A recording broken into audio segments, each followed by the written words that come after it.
Père, nous te remercions pour la parole ce soir. Je pense que c'est une parole très importante. C'est le moment de faire face aux problèmes dans nos vies et d'arrêter de fuir devant eux. Et nous savons que c'est là ta volonté. Tu ne veux pas que nous ayons peur de choses et que nous nous cachions d'elles.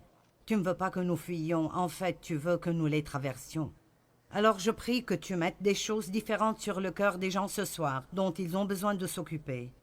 Et que tu fasses ce soir ce que toi seul peux faire. Nous le demandons au nom de Jésus. Amen. Je veux vous parler ce soir de façon dont les gens fuient leurs problèmes. Comment nous évitons des choses au lieu de nous en occuper, parce que je crois que nous sommes dans une période dans notre société où tant de personnes fuient absolument tout, de leurs responsabilités à leur redevabilité. Les gens fuient le travail dur, ils fuient les choses difficiles. Ils essayent d'éviter les endroits difficiles, ils essayent d'éviter les gens difficiles, ils essayent d'éviter toutes sortes de peines. Ce n'est pas que quelqu'un aime la peine, mais il y a toujours un peu de peine dans le fait d'être libéré. Les gens fuient devant eux-mêmes. Beaucoup de personnes ne se connaissent même pas du tout. Ils fuient la vérité, ils fuient le passé, ils ont peur de l'avenir. Mais la Bible nous dit que Dieu veut que nous vivions courageusement, qu'il veut que nous soyons audacieux et forts en lui, et que nous ne fuyions de rien, mais que nous sachions qu'il est toujours avec nous. Et parce que Dieu est avec nous, nous pouvons faire face à tout ce à quoi nous devons faire face et traverser dans nos vies. Si vous croyez cela, dites Amen.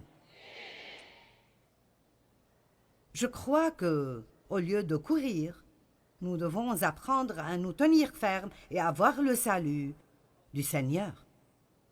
Il y a une chose intéressante à propos de la fuite, et je vais vous montrer dans la Bible pour vous le prouver, que quoi que vous fuyiez, Dieu vous ramènera éventuellement à cette chose ou cet endroit d'où vous avez fui, et vous devrez vous en occuper avant de vraiment vous améliorer. J'ai quelques personnes ici qui ont en fait été là parce que vous comprenez. Amen. Vous savez que mon père a abusé de moi sexuellement. Alors quand j'ai quitté la maison, j'ai pensé que c'était fini, puis j'ai réalisé que j'ai pris cela avec moi. Et que c'était dans mon âme, ça faisait mal. Je ne voulais pas y faire face. Donc effectivement, je fuyais parce que je ne voulais pas y faire face.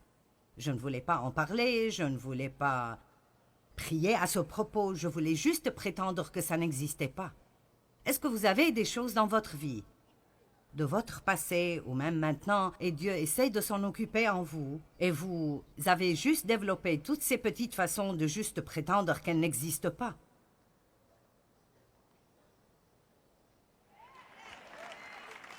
Parce que vous ne voulez pas vous en occuper.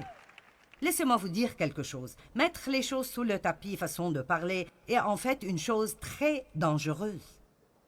Juste parce que vous avez choisi de ne pas les regarder ne veut pas dire qu'elles ne sont pas là. Et Dieu nous a oints pour nous occuper des choses et pas pour fuir. Eh bien, éventuellement, et je ne suggère pas que quiconque fasse ce que Dieu m'a fait faire, je suggère néanmoins que vous fassiez tout ce que Dieu vous demande de faire. Vous n'avez pas besoin de faire ce que Dieu m'a demandé de faire, mais vous devez faire ce que Dieu vous demande de faire, et il nous guide de façon différente. Donc,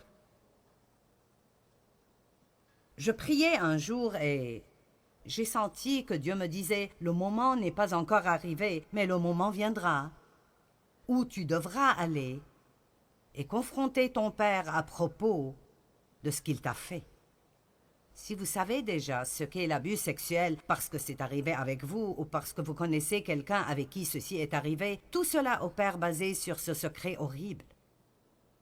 Ne dis à personne, ne dis pas à ta mère, ne laisse personne savoir. L'agresseur vous dit que c'est une bonne chose, mais en même temps il vous dit de le cacher, ce qui n'a pas de sens du tout. Donc j'ai passé ma vie entière à cacher tout ce qu'il me faisait. J'avais peur de dire à quiconque. Et La dernière personne que je pouvais confronter était lui. Je me souviens qu'une fois, je lui ai écrit une lettre lui disant combien ce qu'il faisait me rendait misérable. Et j'ai eu tant de problèmes et j'ai été punie. Et alors j'ai eu peur de même essayer de lui dire quoi que ce soit de nouveau. Et l'une des choses les plus dévastatrices pour moi était d'être forcée d'agir comme si j'aimais quelque chose qu'en fait je haïssais et je détestais.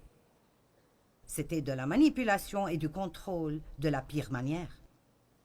Alors quand Dieu m'a dit que j'allais devoir aller et le confronter, et lui parler ouvertement à propos de ce qu'il m'avait fait et comment ça m'avait affecté, le fait même de penser à cela m'effrayait énormément, et c'était la dernière chose que je voulais faire. Et j'étais vraiment heureuse quand ce jour, Dieu m'a dit « Le moment n'est pas venu, mais il arrivera. » Et alors peut-être que je pourrais vous dire ce soir que Dieu veut juste que vous vous apprêtiez, au moins mentalement, pour que vous soyez prêts à vous occuper de choses dont vous devez vous occuper pour aller bien. Vous voyez, le fait est que vous ne pouvez pas fuir des choses et vous cacher et vraiment aller bien.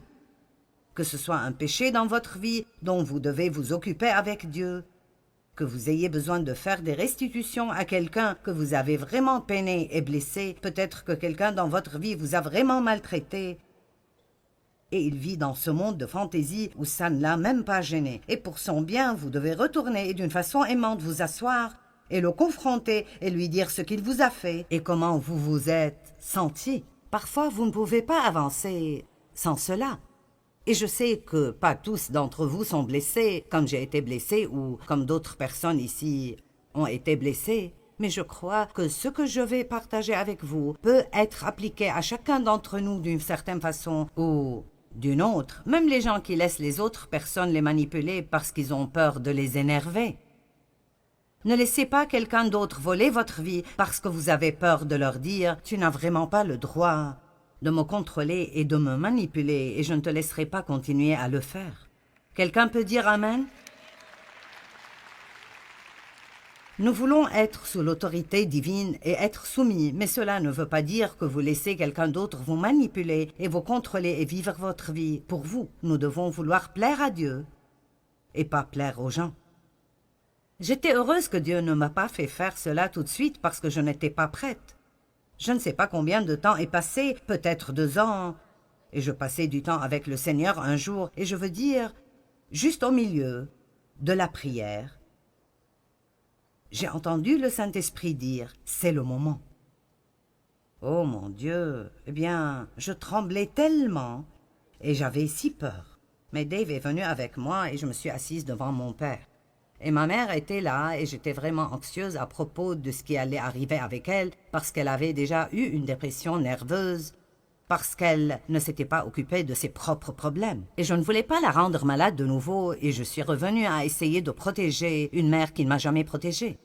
C'est plutôt intéressant, n'est-ce pas? Comment vous arrivez dans ces choses stupides? Me voici, en train d'essayer de la protéger, elle qui ne m'a jamais protégée. Et alors c'était une scène effrayante, mais je me souviens de l'avoir confronté en disant « Nous devons parler de ce que tu m'as fait ». Et là, il s'est énervé et a commencé à hurler toutes sortes de choses. « Eh bien, tu voulais que je le fasse ?» J'ai dit « Ceci est ridicule, tu me contrôlais par la peur et je te haïssais et je haïssais chacune des choses que tu as faites avec moi. »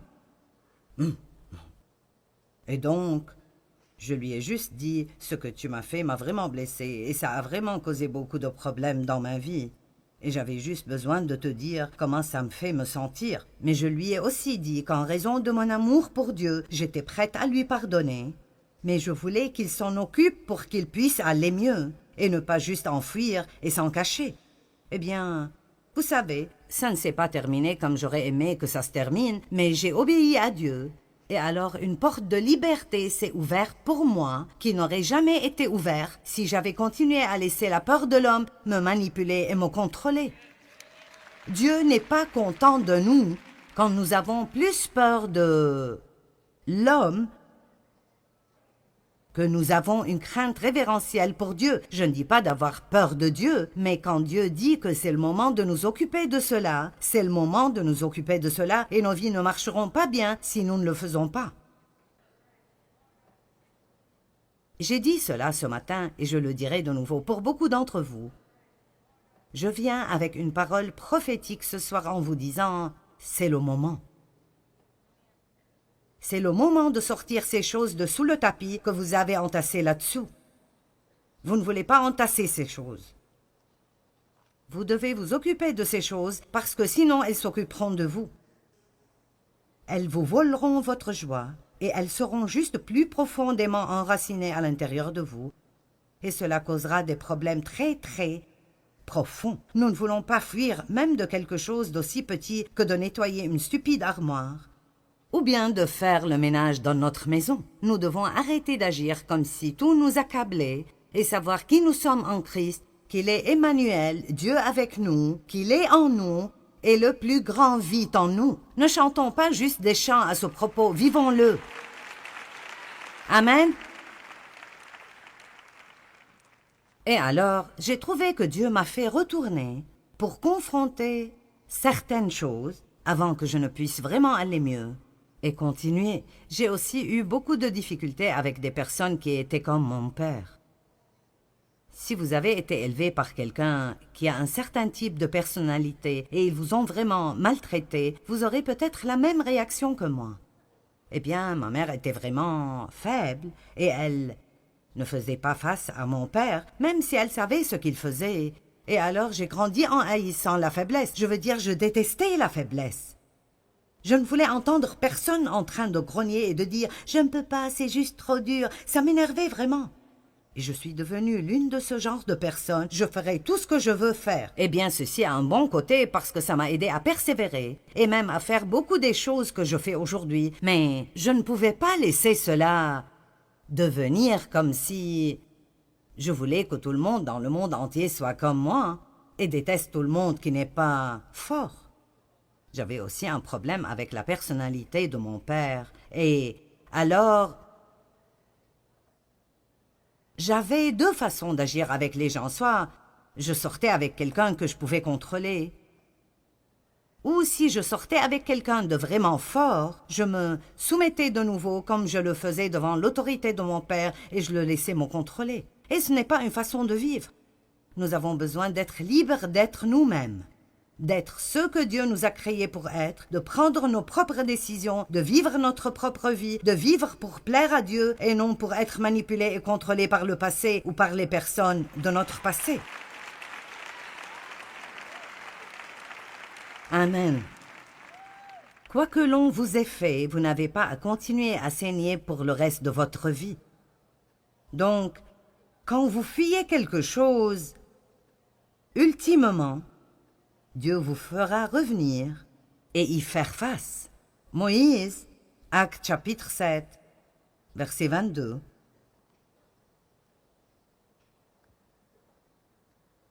Moïse fut instruit dans toute la sagesse et la culture des Égyptiens, et il était fort et puissant en parole et en œuvre. Vous voyez, Dieu l'entraînait pour quelque chose qu'il allait faire des années plus tard. Et vous pensez peut-être que ce que vous faites est si inutile parce que vous avez un rêve de faire cette autre chose. Mais tout ce que nous faisons fait partie de la chose suivante que nous ferons. Amen. Et il avait 40 ans lorsqu'il lui vint dans le cœur de visiter ses frères, les fils d'Israël, pour les aider. Il avait un désir d'aider les gens. C'était bien. Il en vit un qu'on maltraitait injustement. Et prenant la défense de l'homme opprimé, il le vengea et frappa l'Égyptien et le tua. Il pensait, et j'aime ce verset, et je vous parlerai un peu plus à son propos demain. Il pensait que ses frères comprendraient que Dieu voulait se servir de lui pour les libérer. Il avait pris pour acquis qu'ils l'accepteraient, mais ils ne le comprirent pas. J'ai pensé que quand Dieu m'a appelé dans le ministère, que tout le monde applaudirait, mais ils n'ont pas applaudi. Ils n'ont pas compris, ils n'étaient pas enthousiasmés, et j'ai eu l'opposé exact de ce à quoi je m'attendais des gens. Est-ce que vous obtenez parfois l'opposé exact de ce que vous attendiez des gens? Dieu ne veut pas que nous prenions nos décisions basées sur si les gens applaudissent ou pas. Il veut que nous le fassions parce que nous croyons que c'est ce qu'il veut que nous fassions. C'est le moment pour que certaines personnes se lèvent et soient fortes en le Seigneur. et arrête d'être manipulé par l'opinion populaire. Le lendemain, il vit soudainement deux d'entre eux se battre et se disputer. Il essaya de réconcilier les adversaires en disant « Vous êtes des frères, pourquoi alors vous faites-vous du mal ?» Mais celui qui maltraitait son compagnon le repoussa en disant « Qui t'a établi comme juge sur nous? Voudrais-tu aussi nous tuer comme tu as tué hier l'Égyptien » Verset 29. Quand Moïse entendit cela, il prit la fuite. Ça veut dire qu'il s'est enfui et alla vivre comme un exilé et un étranger dans le pays de Madian, où il est devenu le père de 2 fils. Et 40 ans plus tard, donc maintenant il avait 80 ans. Mon Dieu, la fuite fait perdre beaucoup de temps. Là, Dieu lui apparut dans le désert. Vous remarquerez que dans 4 de ces endroits que je partagerai avec vous ce soir, à chaque fois que ces personnes fuyaient, ils ont toujours terminé dans le désert. Est-ce que vous me suivez ce soir? Le désert est un endroit sec, misérable et malheureux.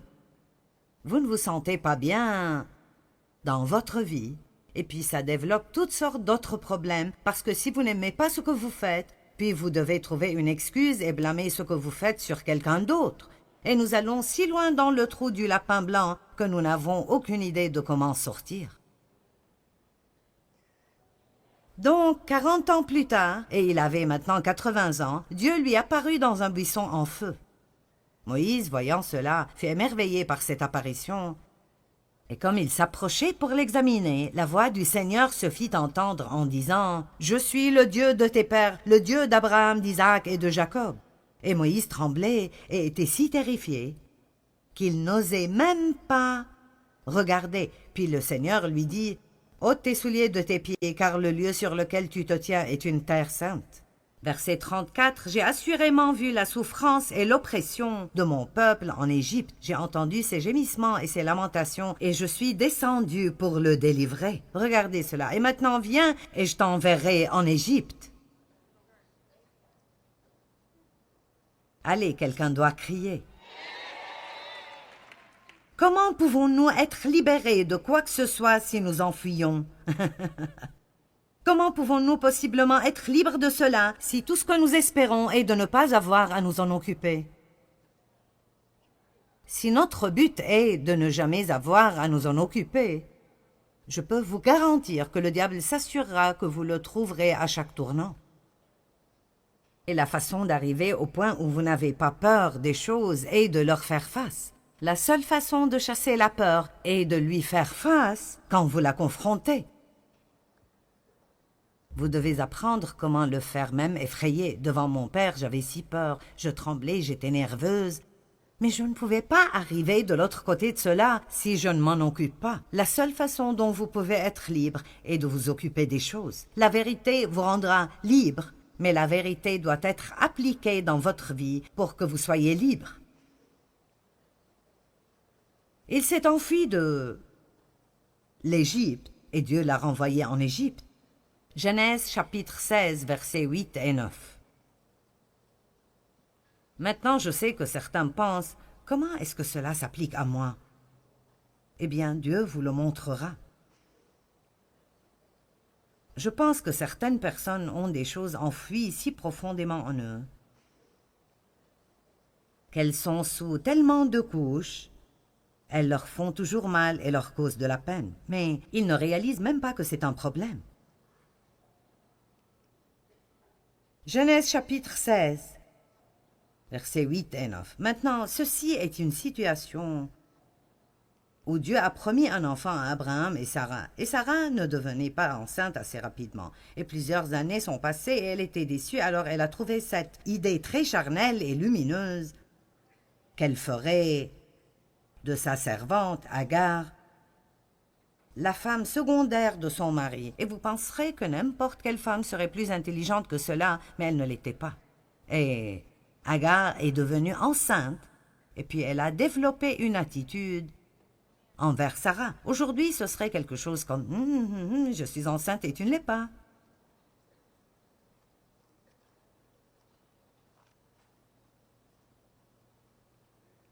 Alors Sarah est arrivée au point où elle ne voulait plus qu'Agar soit aux alentours. Donc Abraham l'a fait partir. Il l'a traitée d'une façon affligeante, il ne l'a pas fait partir, et elle a fui. Le verset 6 dit qu'elle a couru, ou elle a fui cette situation. Verset 7, l'ange de l'Éternel la rencontra près d'une source d'eau, où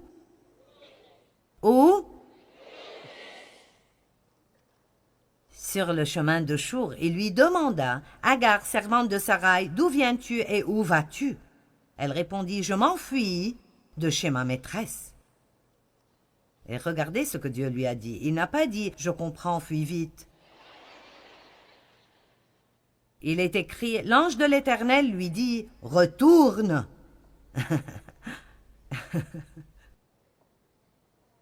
Eh bien, retourne auprès de ta maîtresse et humilie-toi devant elle. Maintenant, quel genre de chose est cela? Ici, cette femme, Sarai, la maltraite. Elle fuit cette situation et ça semble être une chose raisonnable à faire. Écoutez-moi, juste parce que vous voulez fuir d'un endroit qui vous est inconfortable, ça ne veut pas dire que Dieu veut que vous partiez.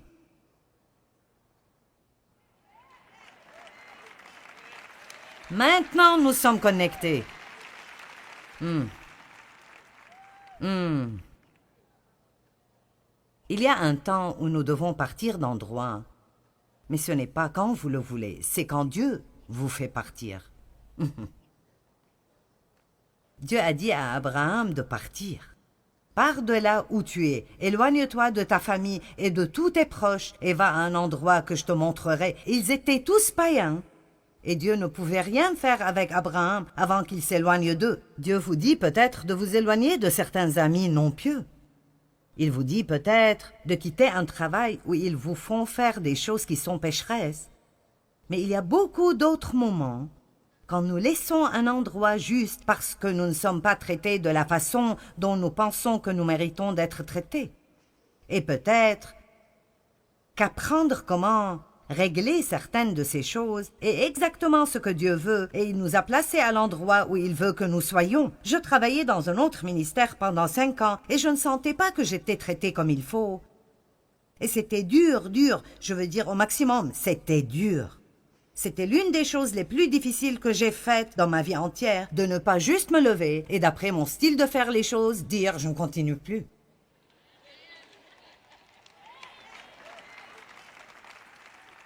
Mais cela aurait été facile. Et puis, une fois de plus, j'aurais pu éviter quelqu'un d'autre qui avait la personnalité de mon père. J'aurais pu prendre soin de moi-même au lieu d'attendre que Dieu prenne soin de moi. Êtes-vous là? Et je savais dans les profondeurs de mes entrailles que Dieu ne voulait pas encore que je parte. Juste parce que vous voulez faire quelque chose, ça ne veut pas dire que vous pourrez le faire. Dois-je dire ça de nouveau? Juste parce que vous voulez faire quelque chose, ça ne veut pas dire que vous pourrez le faire. Si nous allons être vraiment soumis à Dieu, pensez-vous que c'était facile pour Dave de rester avec moi les premières années de notre mariage? Ça ne pourrait pas l'être.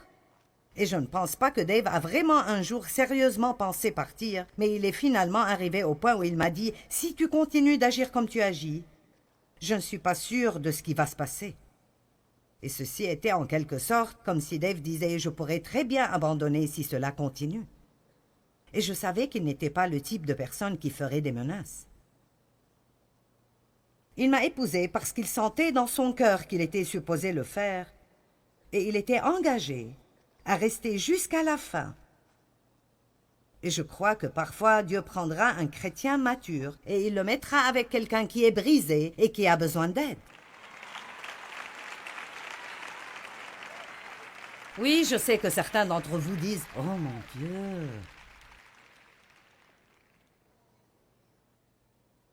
Dans notre société, nous sommes devenus accros au confort. La Bible dit que nous devons servir Dieu, que ça nous convienne ou pas, que ce soit confortable ou pas, pendant la saison ou hors saison.